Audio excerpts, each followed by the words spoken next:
That's our opinions. Them secret Mormon wives are wild. Crazy. I thought I was crazy. It's like I couldn't. I don't know if I don't know. Hey Queens, it's Kelsey and Grace back with the Wedding Hive. Giving you the tea and all the buzz in the wedding world. Let's jump right in. Hey Queens, welcome back to another episode of the Wedding Hive podcast. Today we are talking about all things engagements and early steps in the planning process. So Grace, Yay! I know it's so exciting. I know. I remember the feeling of getting engaged. It's so special and it's so fun. Mm-hmm. It's like that moment you've been waiting for so long and then it finally comes. Yes. So we're going to talk about all things engagements and where is the first steps in the planning process. Perfect. But before we get in, we're going to do a yes or no today. Okay. Yes or no to an engagement party? Ooh.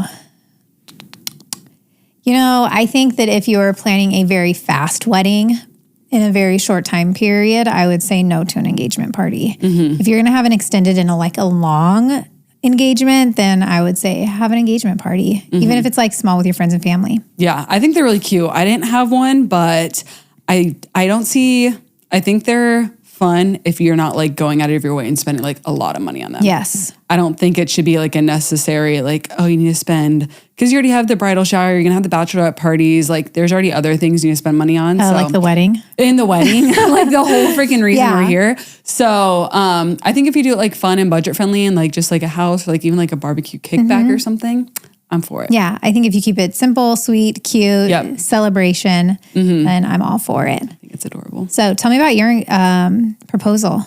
My proposal?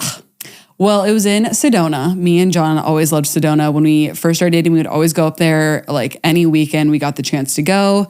And I guess I'll not debunk, but I totally knew it was happening. Okay. I think there's so much pressure or people are always like, it has to be the big surprise. I mean, you kind of know, mm-hmm. unless your man's really good at surprising. I know there are some women who are, genuinely surprised, but it's like, oh, let's go to Sedona this weekend. Like my family, and I'm just like, okay, it's kind of weird. And, we'd been talking, looked at rings and stuff. So, I totally knew it was happening, but, I think in my opinion, it doesn't matter if because in that moment, it's like so special. Mm-hmm. So even though I knew we're walking up, I'm like, okay, I know what's going to happen.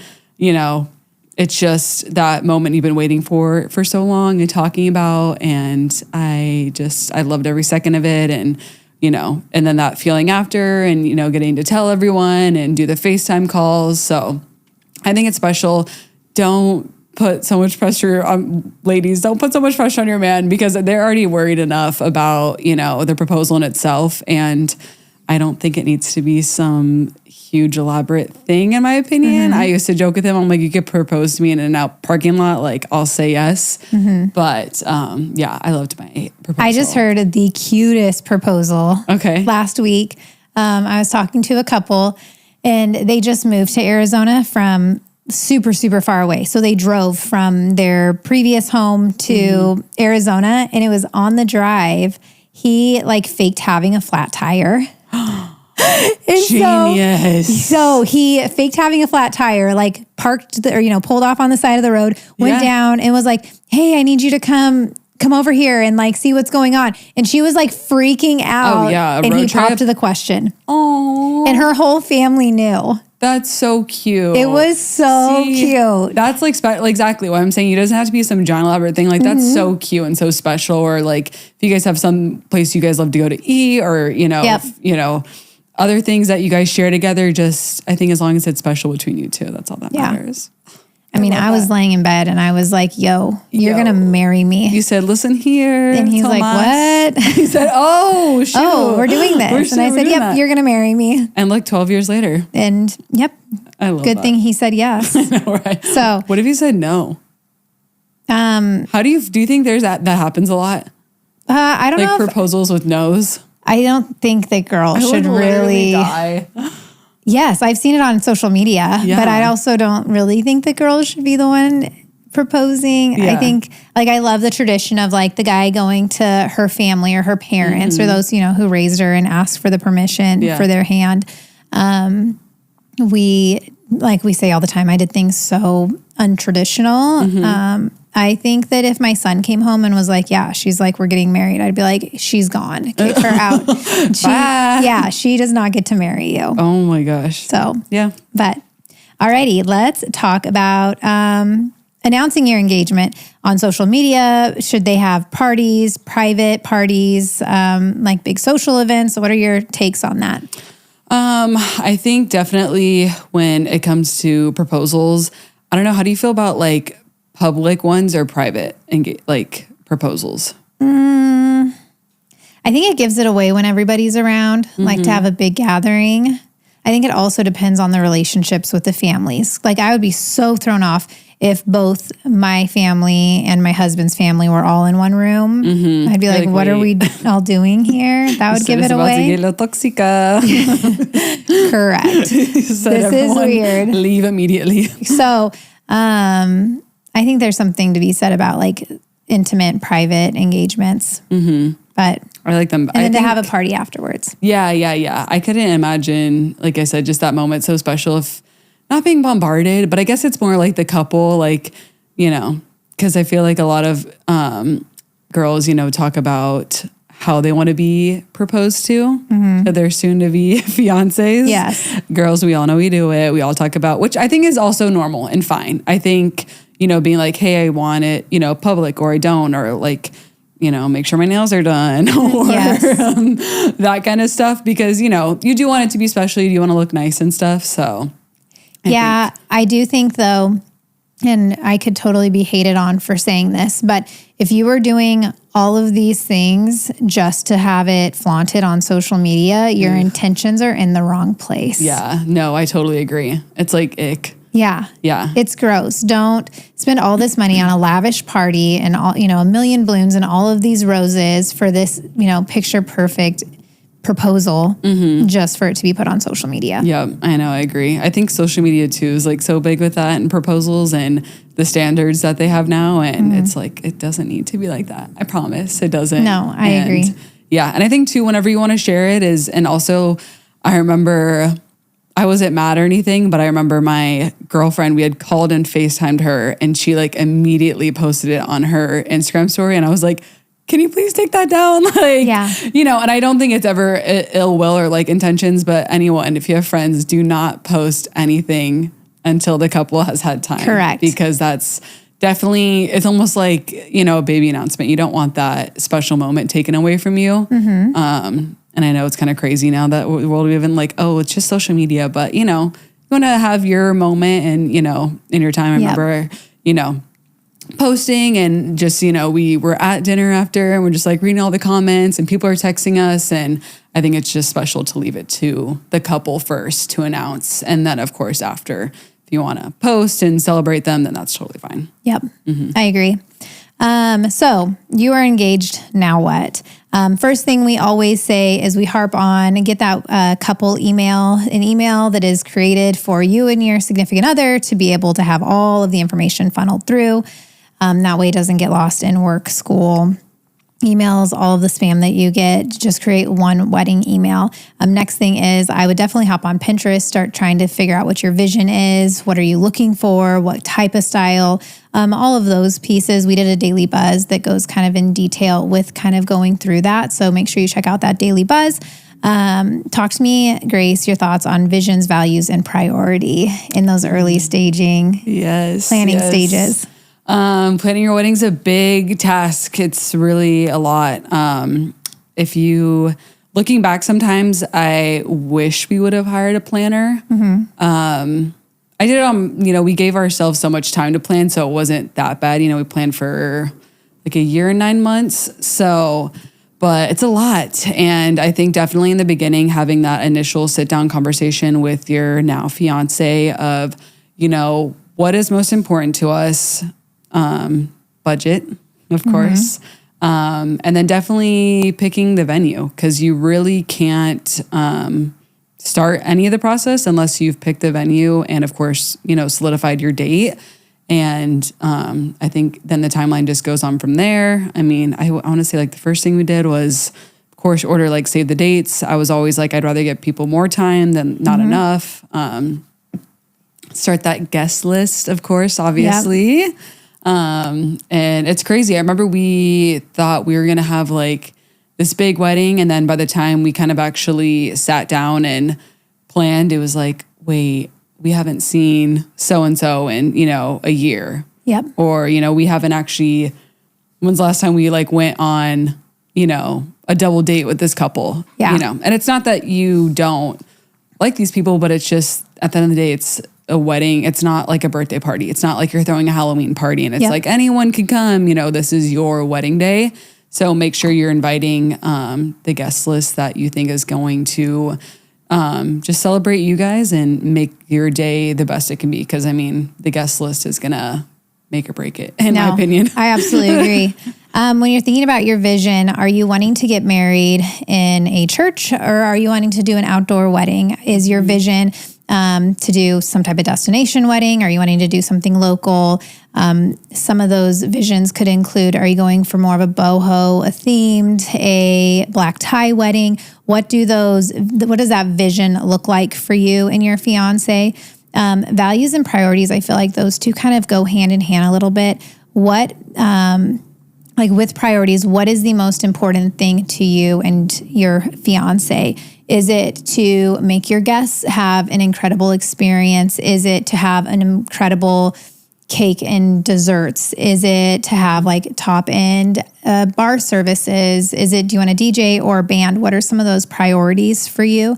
Are some really good things to talk about and lay that foundation in going into the planning process. That way you're able to reference back, especially say you see something really cool like a bridal expo and you're like, oh my gosh, I love that and I want it and it's $10,000 and it's out of budget and you love it. Go back to that vision and your priorities and see, does that align with that? So let's have a conversation on the budget. My least favorite subject to talk about money. No, just kidding. Everyone's like least favorite subject. Correct. Which is totally fine. It's totally normal. It's, money is always that awkward, like, you don't want to talk about it. And I would definitely say in the beginning, who is paying for this wedding? How is this wedding getting paid for? Are you paying for it all yourself? Are you having parents help? Are you having siblings help? There's so many different avenues to go down and ways to pay for a wedding. So I would definitely figure that out because that's going to go into hand with your budget. Like we were fortunate enough to have our parents kind of essentially go 3 ways with the whole wedding budget. And that was helpful. And we've always talked about we're very fortunate and very lucky because I can promise you I would not have had a wedding if they didn't, contribute because weddings are very expensive now, in 2025. So making sure you have those conversations and make sure you are firm on your conversations with these people and whoever's helping, and making sure that my biggest piece of advice is just if someone's helping, just make sure you talk about that at the end of the day. This is your wedding and it's not theirs. And if they're not okay with accepting that, then me personally, I would not take the money. Correct. If that makes sense. I just wouldn't even deal with it. All it's going to create is drama and stress, and you're already stressed enough. So that's definitely my opinion on that. Yeah. Yeah. What do you think? Oh, budget and money just brings me back to all the haters on TikTok. I know. You said plasma. Yes. And everyone came for your throat. Nobody wants to hear the word plasma. Yeah, I know. We're going to have we have PTSD from that correct. right now. But it has been done. It is not that we are saying to do it. We were just saying these are suggested ways. Correct. People have paid for the wedding. We're not telling you to go in debt and donate plasma. I mean, you can if you want. Correct. But that's just... You can take out a loan. You can get a credit card. You can donate plasma, and you can get a second job. You can reassess your own finances. Is there areas in your life that you can maybe cut back for a season to save more money to put towards the wedding? Have those conversations with family members. Who's paying for what? I just met with another couple, and the mom said, I stay out of the planning process. I tell my my kids. This is my third kiddo getting married. I have 4 kids. I give them a number. They can do with it what they want. And I was like, preach, mama. Can you tell other Can you come on the podcast and tell can you them come that? tell everybody about this? Because you have it. So budget conversations, start to have those conversations early on. That way nothing gets tripped up later in the planning process. I want to jump back to guest list conversations. Okay. I saw a really good suggestion. It said, check who wished you happy birthday on your past birthday. If they did not wish you a happy birthday, they should not be on your guest list. Okay, I'm so petty. I should have done that. And I was like, okay. You're like, wait, that's fair though. So yes, start to draft I'm gonna start doing that. Yeah. Anytime I do anything actually now, I'm just going to be like, did you wish me a happy birthday? Dang, Grace. I know. I'm going to need to remember your birthday. Scorpion. Yeah, I know. If you don't say happy birthday, I'm just going to be really salty. Okay. I know. So draft that guest list. Start thinking about who you want to have at your wedding so you can have an idea. Because that budget, that guest list is really going to determine where you go in looking at venues because of capacity and price tags. Oh, yeah. Capacity and price tags is a big thing. So I know. Well, also we want to kind of talk about a little bit too, once you're engaged, picking out your wedding party is a big thing. I would say being freshly married and just going through the whole process, my husband definitely has more friends than me. Okay. And I'm not afraid to admit that. I would say he just has had longer. Why do you need more friends if I'm your friend? I know. That's what I said. I equate like 6 different personalities for you. You're like, what? 6 in 1. So, well, it was so funny because I remember my sister is 7 years older than me. And when I was, younger and she was around my age, she was like, oh yeah, I have like not no friends, but she's like, I only have a small, and I was like, wow, you're a loser. Yeah. And then I'm like, oh, wow, you're right. Yeah. Like, I think too, just like getting older, it's like, you don't need these friendships that take away from your energy. Yep. So when it came to picking my bridal party, even though my husband has a lot of friendships growing up, I feel like the guys always do the sports, like, oh, well, T-ball and the flag football. So he's known so many different guy friends from that. And I said, I don't care. I said, I love you. I love our friends. But I said, first of all, thinking about it, a big thing for me is we not expect. I mean, I guess, yeah, I'll say that. We expected our bridal party to pay for their dresses, pay for their tux, pay for hair and makeup. Obviously, the guys don't have to pay for that. But I was like, think about when we're asking people on our bridal party, like the financial obligation that comes with that. And, also too, the bachelorette party, like that's another trip. If they come, then, they're going to have to take off work and X, Y, Z. So I said, let's keep it family and one friend. Yep. And that I feel like worked really good for us. One, I would expect our family to pay for those things because you're our family, and my brother and sister have been married, and I've, been through the same process, and which I have no problem with doing, So we just went that route, and then we had our closest best friend as our one friend, and I just felt like that was perfect. So, and I'm very anti large bridal parties. Yeah. I'm sorry. I really don't get it. I just like, why are you having 10 plus people in a bridal party?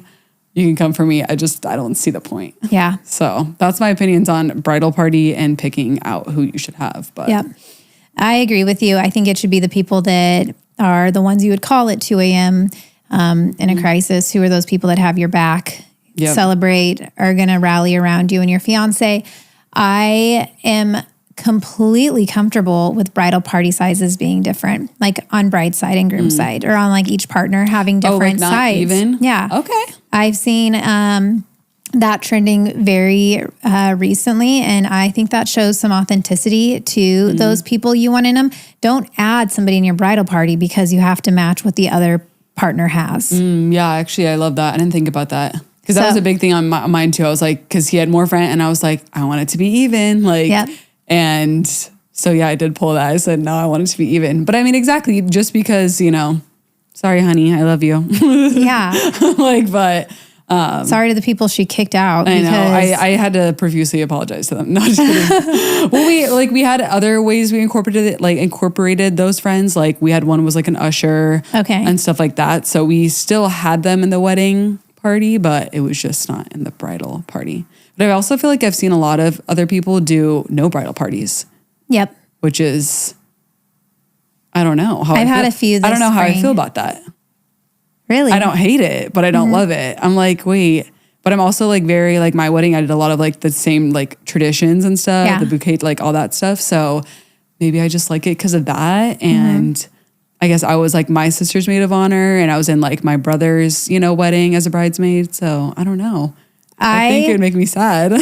Yeah, I really enjoyed the weddings that I did that didn't have bridal parties. There was just this like really special, intimate feel to the getting ready process. It was just like her and her mom. I had one a few years ago. It was really cool. She didn't have a bridal party. And she had her son, their son hang out with her all day. Aww. And so it was unique to what worked for them. Yeah. I like that too. I know. And I feel like I've seen a lot too, even having bridal parties, but having them like sit in the front row. Yep. Like they don't stand up there with them. Yep. Which I don't know how I feel about that either. I don't know. I didn't do that, but like my brother, I love him so much, and they got married in a Catholic church. So that was like a lot of like up and down and standing for like so long.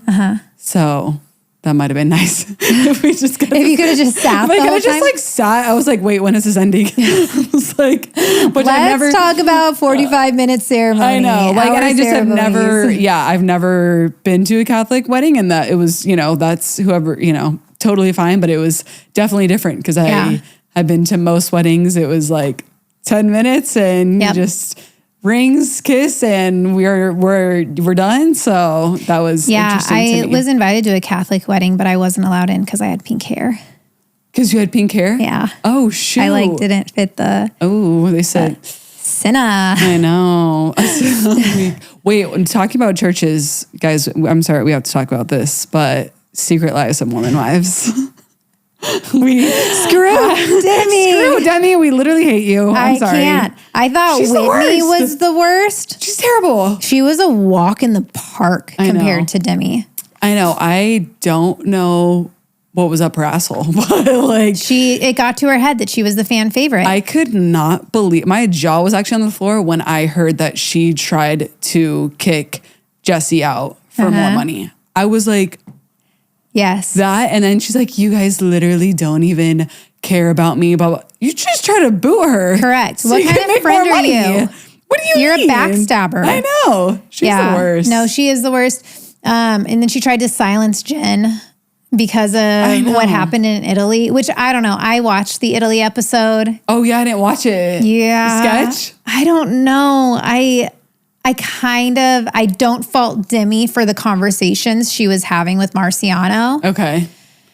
Because I was trying to put myself in her shoes. No, she should have been flirting with him from the get-go. That's the issue. She opened up a door because she came in super flirty. However, some of the conversation was she was trying to encourage him and tell him I don't know. I could see, I could kind of see her uncomfortable. She was uncomfortable in that conversation and was trying, I don't think she was trying to hook up with him. Okay. And but then now this whole Jesse and Marciano sleeping, I just don't get where that even came from. Yeah, I don't know. That was super random. So I don't know. It's very sus. It's sus. And Demi, I just don't blows. Like her. And then she was railing it on Taylor, and I was like, girl. And her too. Let's boo her out, girl. She literally started this. Correct. If there's one person that I'm sorry, can never be booted out, is literally Taylor. You would not be rich and famous if it was not for her. Correct. Do I think she has erratic behavior? Yes, but I like her. But that's just who she is. So. Yeah, I'm all for Taylor. I know. I think that it's funny that they got together and that was the first thing she said was, "Let's take a vote." Bitch, who do you think you are? I know. To get to crazy start work. this voting game. She's and then Whitney's please, please, please, please, please. Whitney's just begging to be I still am not a fan of Whitney. Yeah, she's just and now her and Demi are BFFs, but it's not surprising. Trauma bonding. They're trauma bonding and they're the the outcast. They're on the outcast. So yeah, I don't know. That's our opinions. Them secret Mormon wives are wild. Crazy. I thought I was crazy. It's like I couldn't. I don't know if I don't know.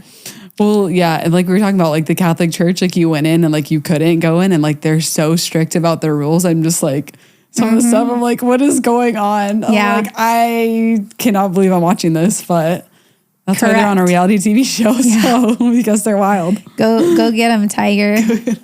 We can recap. So you are now engaged. Here's your elevator. Here's your elevator pitch on your initial steps. Yep.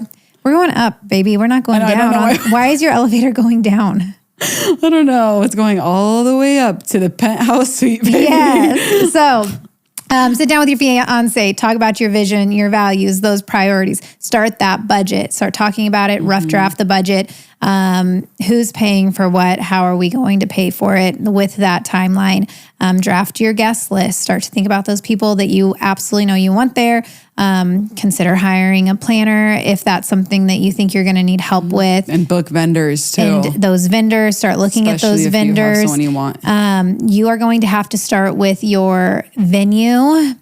That is going to be the first thing that you're able to do before you start doing save the dates, building your website, because you can't do anything without a date. You can't do anything without a venue. And you can't pick your venue on your date if it's not available. Yep. So those are kind of your first launching points. We will get into the next stages of planning in a future episode. Yeah. Well, thank you guys so much for listening into our episode today. Be sure to follow us, like, and comment on this video, and we'll see you guys next week for our next episode. Bye.